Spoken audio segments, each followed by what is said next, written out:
তেসরা জুন সকাল আনুমানিক 10টা নাগাদ পানিসাগর নগর পঞ্চায়েতের পশ্চিম পানিসাগর 4 নং ওয়ার্ডস্থিত শিবমণি নাথের বাড়িতে আচমকাই একটি ড্রজারে আগুন লেগে ক্ষয়ক্ষতি প্রায় 15 লক্ষাধিক টাকা। জানা গেছে, রাজ্য জুড়ে বিগত বেশ কিছুদিন যাবৎ মুষলধারে বৃষ্টিপাতের কারণে শিবমণি নাথের দুটি ড্রজার সহ টিপার গাড়িগুলি গ্যারেজ করে তালাবন্দি অবস্থায় পড়ে থাকে। বর্তমানে বর্ষার প্রকোপ কিছুটা কমাতে মঙ্গলবার সকালে ড্রজার চালক ড্রজারটিকে চালু করে পার্শ্ববর্তী এলাকায় প্রায় 8 ঘন্টা কাজ করে পুনরায় ড্রজারটিকে যথাস্থানে রেখে মালিকের ঘরে গিয়ে আলোচনাকালে হঠাৎ করে গ্যারেজ ঘর লাগোয়া একটি দোকান মালিক কালো ধোঁয়া ছড়াতে দেখে তড়িঘড়ি খবর দেয় শিবমণিকে। গ্যারেজ ঘর থেকে কালো ধোঁয়া নির্গমনের খবর পেয়ে শিবমণি নাথ সহ বাড়ির অন্যান্যরা ছুটে এসে দেখতে পায় গ্যারেজ ঘরে রাখা দুটি ড্রজারের মধ্যে একটি ড্রজারের ইঞ্জিনের ভেতর ধাউ ধাউ করে আগুন জ্বলছে।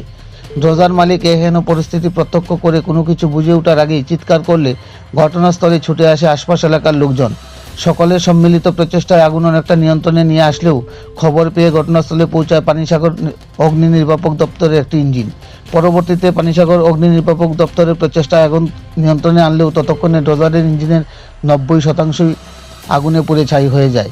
ড্রজার মালিক শিবমণি নাথ জানান, এর তৎপরতায় অল্পেতে রক্ষা পায় পাশে থাকা অপর আরেকটি ড্রজার। শিবমণি জানায়, আগুন নেভাতে গিয়ে ওর একটি হাত আগুনে ঝলসে যায়। পাশাপাশি আগুনে পুড়ে ড্রজারের ক্ষয়ক্ষতির পরিমাণ প্রায় 15 লক্ষাধিক টাকা।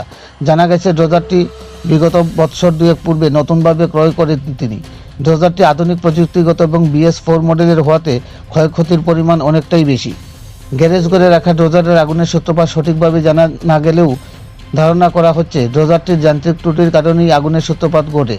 বিষয়টি নিয়ে ড্রজার মালিক নিকটস্থ জেসিবি কোম্পানির সংশ্লিষ্ট আধিকারিকদের সাথে যোগাযোগ করেন এবং কোম্পানি কর্তৃপক্ষ নাকি শিবমণি নাথকে বিষয়টি নিয়ে কোম্পানির এক্সপার্ট সহ সংশ্লিষ্টরা পর্যবেক্ষণ করবে বলে জানিয়েছেন।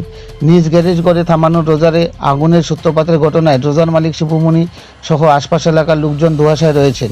এখন দেখার বিষয়, ড্রজার মালিকের এত বিশাল পরিমাণ ক্ষয়ক্ষতিতে জেসিবি কোম্পানি কর্তৃপক্ষ কী ধরনের সহায়তার হাত বাড়িয়ে দেয়। পানিসাগর প্রতিনিধি রিপোর্ট, শ্যামলী ত্রিপুরা। পশ্চিম পানিসাগর থেকে ফায়ার কল থেকে সেটা আমরা কল করছে। কল করার সাথে সাথে আমরা গেছি, গিয়ে সেটা দেখি শিবমণি নাথের বাড়িতে ওনার একটা জেসিবি আছে, ওই জেসিবির সামনের পোর্শনটার ভিতরে আগুন লাগছে। আমরা যাওয়ার আগে পাবলিকে মোটামুটি নিয়ন্ত্রণে নিয়ে এসে তারপর আমরা পাইপলাইন খুললা আমরা আগুন নিভাইছি। সম্পূর্ণ গাড়িকে জ্বলিয়ে গেছে না শুধু ইঞ্জিনটাই? সম্পূর্ণ গাড়ি জ্বলছে না। কেমন ক্ষয়ক্ষতি হতে পারে ওনার বক্তব্য অনুসারে বা আমরা যে অ্যাসেসমেন্ট আছে, আমার অফিসারও গেছিল, তাই প্রায় 15 লাখ টাকা তাই ক্ষতি হয়েছে। কি থেকে আগুন লাগতে পারে আপনি প্রথমে? এটা হয়তো বা ইন্টারনাল কোনো মেকানিক্যাল কোনো ডিফেক্ট হইব।